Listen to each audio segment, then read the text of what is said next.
let us discuss John Carter in Space. This is a very interesting film to describe because it's getting pretty panned by the critics. Rotten Tomatoes, I think it was something like 46% or something like that, so it's not doing very well. And I can see why. Technically it's not a good movie, but there's an audience out there for this kind of film. It's a kind of film that's very...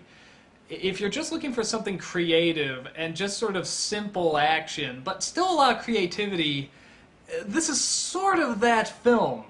But I can't act like there's not a lot of problems with it, or a lot of things that don't make sense, or at times it's too complicated, at times it's too simple. The best way I can describe it is if you like films like Stargate or Tron Legacy, films that are pretty preposterous, are pretty stupid, but they're kind of creative and they're kind of just fun, dumb action, even though it doesn't always add up. It's that kind of film. Now, with that said, if you can't stand those movies and you're constantly pointing out the problems with the plot, the problems with this kind of story you've seen a million times and stuff like that, you're gonna hate it. You know, you're not gonna like it. So the story is... it's hard to describe without sort of laughing at, because it is a pretty silly story. I'm not sure if it's based on a book or what. I should have looked that up before I did this, but it sounds like it's based on a book, like a series of adventure books or something, because it literally starts off... I start laughing at the opening, because it starts off with him saying, Mars is actually populated. Yes, yes indeed, and there is a tribe known as the Kobakaboo, and they live in the city Helium. There's a city called Helium. Really? Couldn't you think of a better name? Every time they say, we must get to Helium, it's like, you couldn't call it, it's a fantasy thing, call it something else. That's way too silly. Okay, but there's all these... In the opening and a lot of parts in the movie, they're throwing a little bit too much at you too fast. It's sort of like trying to tell this Lord of the Rings story in a couple minutes, which I guess Lord of the Rings tried to do also, but somehow that worked a little better. And even then, I think in the first film, I think they just barely got away with it. But it's just a lot of names you haven't heard of and a lot of information being thrown at you. And, and the ancient tribe of the bald Mr. Cleans come down, and they have the ancient weapon of the blue thingy, and the guy who is maybe a bad guy, we don't know yet. They give him the ultimate power, and the guy smiles, and the world will change forever. And it's one of those things where it's like, they got the right idea, they're just throwing a little bit too much. And then the film starts again with this guy who's looking for this medallion, and then he dies, and it's handed down to the son. Okay, so the movie's starting again. And then the son is reading the diary of this guy, and the movie is told through that diary. Okay, so it's starting again. And then you see this guy is, he's in Virginia, and he's transported to Mars. Okay, the story started again. It starts like 5 times, which is really odd. And that's kind of the problem. Like I said, there's a few too many. This needed one more rewrite, in my opinion. And I think whatever it was based on, it was probably trying to really grab that and really try to stick to it, because, the people out there, they're like, you can't change Harry Potter, not one word. Those kind of people would have a heart attack. Same people that go nuts about if you change something in a comic book movie or something. So they're probably trying to please that crowd while also making a good movie. And maybe in the book it works, or in the original story, but if it is, I really should do research. I apologize. But just as a movie, they're throwing a lot at you. But then it comes down to sort of those very basic plot lines as well, where it's like the guy befriends the native Martians, and there's a big bad guy coming in to take over the planet, and wants to marry the beautiful princess, but she runs away because she doesn't want to be forced to marry, and of course she comes across the incredibly good-looking hero, and they're going to form a romance over, 3 days? Did I mention this was Disney? So it's odd, because at times you have this really sort of fascinating story, like...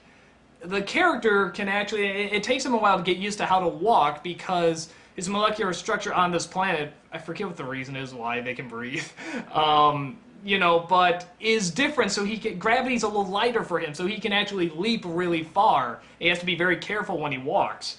That kind of stuff is fun. On top of that, the people, the Martians, or these 4-armed people he comes across, these green creatures, which look pretty good. They sort of look like Davy Jones in that you can tell they're CG, but you know what? It almost looks like they're there. It's actually, they put a lot of effort into it, and you kind of buy it.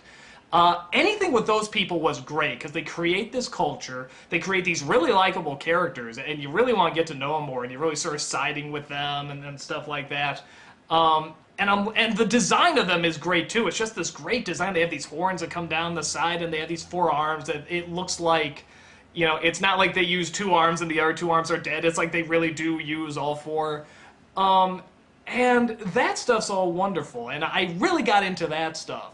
And then at times when they would get into the more complicated stuff, like the history of Mars, or who said like these bald creatures who are like trying to control the universe or whatever, like some of their dialogue is kind of fascinating and stuff. You know, some of it almost sort of leans towards that, wow, this is like kind of good sci-fi, you know, almost sort of like Dune or something like that. Like these are very interesting, well thought out stories and characters and stuff. But then they either throw too much of that at you, too much information, or it goes down to a story that's way too basic, way too much of a formula. Like I said, you know, the princess being forced to marry, and the hero, you know, befriending the natives, and of course he's gonna, you know, like they don't get along at first, but he's gonna befriend them, or befriending the one or two people in that tribe, you know, and stuff like that. But then there's other stuff, like they have this dog that's really creative. I love the design of this thing, and it's really cute, and it has this cool thing where it can run really fast. And that makes for a lot of good action scenes. Actually, the action scenes are a lot of fun in this movie, too. But, again, it's sort of a mishmash, because, like, the best action scene in the movie, there's a scene where he's staying behind. He's sending, you know, the princess and whoever off, and he's going to stay behind and fight the green people. And it's this really cool action scene, but it's being played like with this emotional backstory with his wife and child and stuff, and it's like, no, come on, give us the cool action music, give us the all that stuff. So it's definitely sort of this mishmash mess. You know, I'm not gonna say it's not, and you know, as storytelling goes and characters and stuff like that, is this good? You know, in terms of the patterns we see, and you know, we want to evolve with story and character, probably not. But it reminds me very much of those old Disney films that I kind of like. I don't love, but I like them okay. You know, sort of like that Three Musketeers Disney movie, or The Rocketeer, or something like that. There's sort of these, when you get down to it, there are these very basic adventure stories. And you can follow it enough. It does get complicated, but you can just catch on to what they're talking about, and you can get the essential story, because this is a story we've seen a million times again. So I'm very, very split on it. I'm glad I saw it. I'm glad I saw it on the big screen. I did see it in 3D. 3D's okay. Actually, a lot of good 3D movies, good-looking 3D movies come out. The Avengers in 3D actually looked pretty good and stuff. The 3D, I think, is getting a little better. The 3D in this one's just okay, though. It's not bad. It's just okay.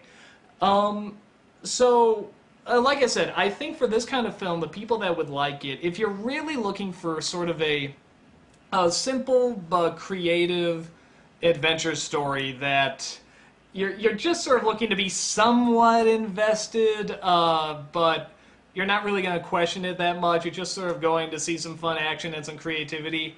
You'll like it fine. If you're looking for like a really good film, something that's going to challenge you and, you know, really make you think and say, wow, this movie's doing new things, it's not doing much. The only new stuff, I would say, a lot of the designs are pretty neat and kind of new, and like I said, I think the stuff with the green people is kind of cool. We've sort of seen it before, but I really like these characters. I like what they do with these characters.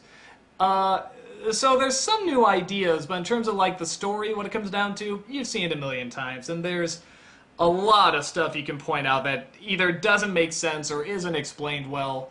So for me, I'm glad I saw it. I'm glad I went to see it, even though I'll acknowledge, you know, it doesn't fully work. But yeah, I think you can sort of get a general idea about it. Like I said, if you saw Stargate or Tron Legacy or like some of the old Disney adventure films like Three Musketeers or Rocketeer or something like that, it's along those lines. It doesn't make much sense, you know, but it has sort of the very basic action adventure stuff. If you're done with that stuff, you want to see something new, you really want to be challenged, you're not going to find it here. There's way too much to complain about. So hopefully that gives you an idea what kind of film this is and whether or not you want to go see it. So that's about it, and I'll talk to you later.